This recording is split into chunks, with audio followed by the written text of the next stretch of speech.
आप सभी बच्चों का बेटे शर्मा जी अड्डा चैनल पर और शर्मा जी क्लासेस में बेटे बहुत बहुत क्या है बेटे स्वागत है। कल हमने आप सभी बच्चों को विद्युत विभवांतर नामक टॉपिक पढ़ाया था। आज हम आप सभी बच्चों को पढ़ा रहे हैं बेटे विद्युत प्रतिरोध। तो प्रतिरोध क्या है बेटे? प्रतिरोध वह है जो किसी चालक में धारा के बहने में क्या करते हैं, अवरोध उत्पन्न करते हैं। अब मन में प्रश्न यह है कि चालक क्या है? चालक वे हैं जिनमें धारा का प्रवाह आसानी से हो जाता है। उसके बाद दूसरे क्या होते हैं? अचालक, जिनमें धारा का प्रवाह बिल्कुल नहीं होता। एक अर्धचालक होते हैं जिनमें धारा का प्रवाह बेटा कैसे होता है? बहुत कम होता है। वे हमारे क्या कहलाते हैं? अर्धचालक। हमें तो बेटा इनको तीनों को परिभाषा नहीं जाननी है, हमें तो आज समझना है विद्युत प्रतिरोध।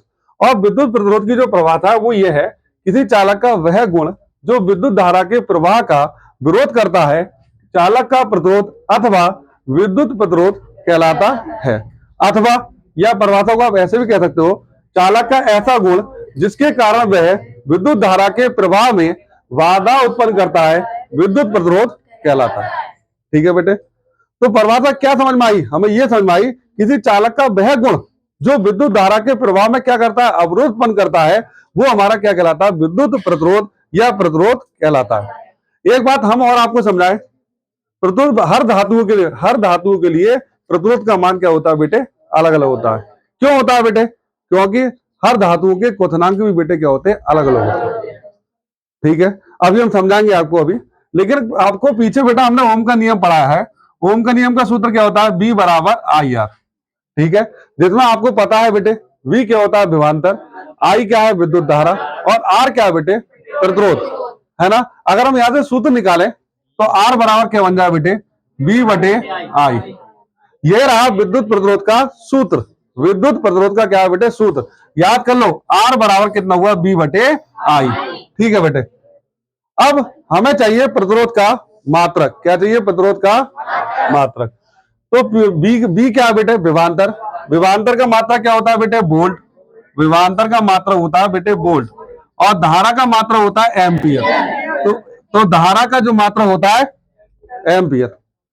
समझ में आ रही है? तो इसका जो हमें मात्रक मिला वो मिला हमको वोल्ट प्रति एम्पियर। समझ गया हमारी बात के लिए? अब हम क्या, अगर इसको दूसरे शब्दों में बेटा क्या कहते हैं? ओम भी कहते हैं।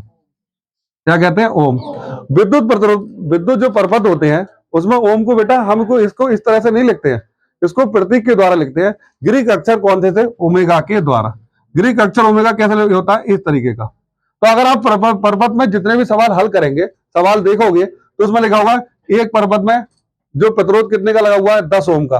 तो वो हिंदी में भी लिखेगा और इस प्रतीक के द्वारा भी लिखेगा। तो इसको क्या बोलते हैं? ग्रीक अक्षर क्या बोलते हैं हम लोग? ओमेगा कहते हैं। ठीक है बेटे, अब हम देखने जा रहे हैं प्रतिरोध के उपयोग, प्रतिरोध के विद्युत प्रतिरोध की उपयोगिता। तो पहला क्या है? विद्युत ऊर्जा के रूपांतरण में, है ना। तो ऐसी धातु है जिनके क्वथनांक क्या होते हैं बेटे? उच्च होते हैं, तो उनके प्रतिरोध भी क्या होंगे बेटे? उच्च होंगे, है ना। तो ऐसे प्रतिरोधों का उपयोग हम घरों में बेटा, प्रेस में, घरों में जो हम इस्त्री करते हैं बेटा, प्रेस करते हैं। दूसरी बात है इस्त्री बोलते हैं, जिसको हम प्रेस भी कहते हैं। घरेलू जो बेटा हीटर होते हैं उनमें बेटा उच्च प्रतिरोध का क्या करते हैं? उपयोग करते हैं, और जिनमें विद्युत ऊर्जा को ऊष्मीय ऊर्जा में क्या करते हैं बेटे?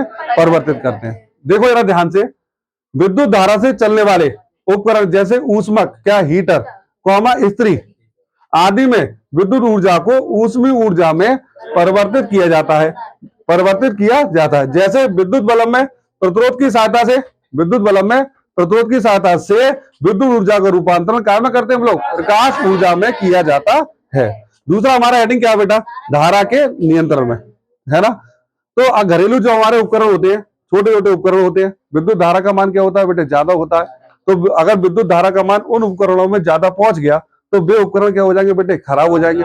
उन उपकरणों को खराब होने से बचाने के लिए हम क्या करते हैं बेटे? प्रतिरोधों का उपयोग करते हैं। और प्रतिरोध हर प्रतिरोध के होते हैं बेटा, अलग अलग मानों के होते हैं बेटे, और आवश्यकता के अनुसार उन्हें हम परिपथों में लगाते हैं। यहाँ पर देखते हैं क्या है, घर में प्रयुक्त होने वाले पंखों में, रेगुलेटर तथा काय में टेलीविजन अथवा ध्वनि नियंत्रक आदि में प्रतिरोध को परिवर्तित करके धारा